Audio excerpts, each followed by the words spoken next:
네, 시선 집중의 대미를 장식하는 비컨 뉴스 시간입니다. 이종훈 작가 모셨습니다. 어서 오세요. 안녕하세요. 자, 오늘은 어떤 이야기인가요? 네, 오늘 이야기 준비한 오디오로 먼저 만나보시죠. 대통령의 해외 순방 행사에는 암구어 같은 행사명이 붙습니다. 행사명은 대통령이 방문국과 여정을 가리기 위한 최소한의 장치입니다. 그래서 사전에 외부로 알려졌을 때 바로 연상이 되지 않도록 지어집니다.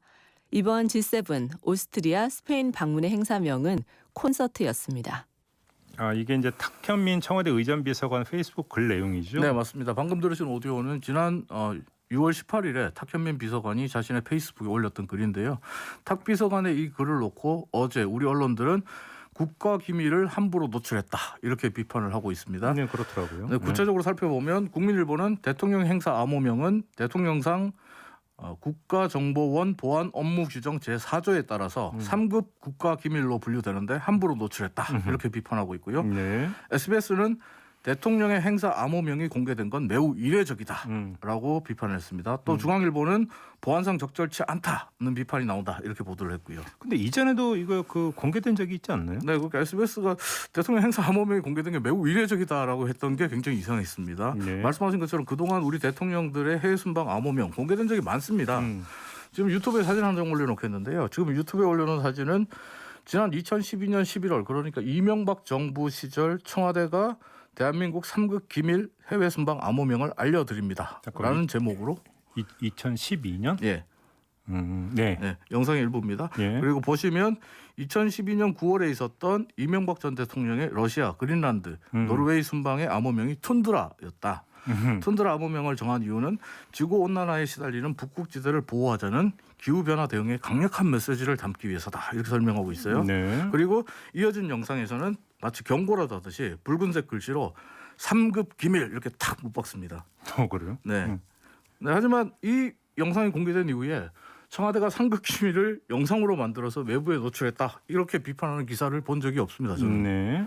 잠시 오디오 하나 더 듣고 이야기를 이어가도록 하겠습니다.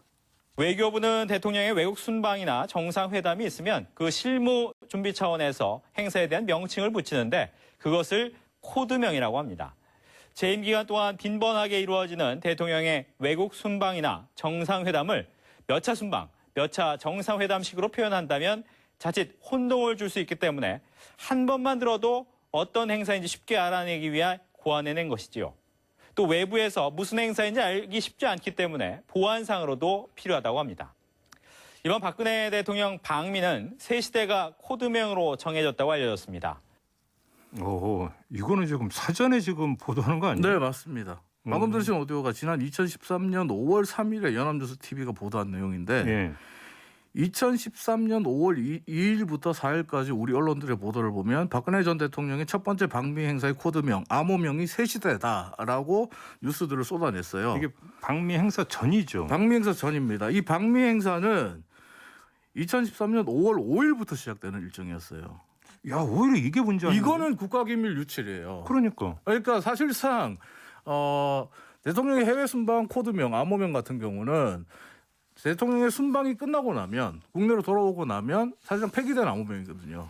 그때는 어느 정도 언론에 노출을 해도 돼요. 이명박 대통령 때도 그랬고. 아니 뭐 다시 쓸 거 아니니까. 그렇죠. 예. 근데 문제는 이게 사전에 알려지는 게 문제인 거죠. 네. 근데 이건 사전에 샜잖아요. 어떻게 보면. 생게 아니라 보도를 한 거잖아요. 아예. 보도가 뉴스들이 다 보도를 했단 말이에요.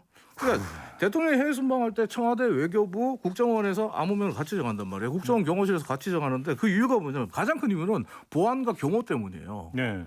보안과 경호 때문인데 행사가 시작되기 전에 소위 박근혜 대통령 사례 같은 경우 방미 일정이 시작되기도 전에 외부에 다 공개돼 버렸다. 이건 암호명을 정하는 이유 그 자체를 망각한 일이고 3급 보안 기밀이 외부로 유출돼도 아무도 신경 안 썼다는 거예요. 하지만 당시에 이걸 지적하고 비판하는 뉴스 저는 본 적이 없습니다. 오히려 뉴스들이 서로 경쟁적으로 암호명 새 시대가 담고 있는 뜻이 뭐다를 해석하려고 노력했어요. 예. 그리고 또 조선일보 같은 경우에 2013년 6월 14일 기사를 보면 방중 행사, 박근혜 대통령의 중국 방문 행사의 코드명이 서해안으로 정해졌다라고 얘기를 하는데 이 방중 행사가 방중 일정이 6월 27일부터였어요. 아니 6월 14일에 이 상급 기밀 암호명이 빠져나가면 조선일보를 통해서 보도가 되면 일주일 전이잖아요. 그러니까 어떻게 보면 언론과 기자들이 암호명을 공개하는 것, 그것도 순방 일정이 시작되기 전에 공개하는 건 아무도 비판하지 않습니다. 언론이. 아니 자기들이 사전에 지금 공개 보도를 해놓고 네. 그러니까 이미 순방 다 끝났고 돌아왔고 네. 이제 암구호도 이제 폐기가 된 거잖아요. 네. 폐기된 암구호 공개하는 건 문제 삼고 네. 도대체 그렇죠.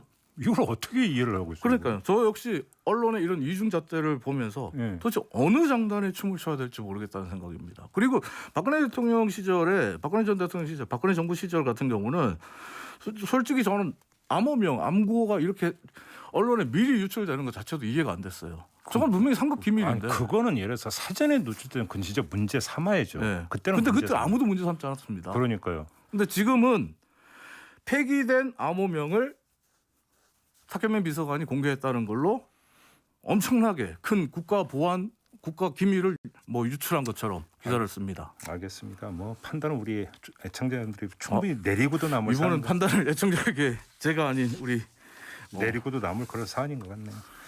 이해가 안 됩니다. 네, 저도 이해가 잘 안 마무리하겠습니다. 됩니다. 이정훈 작가였습니다. 고맙습니다. 감사합니다.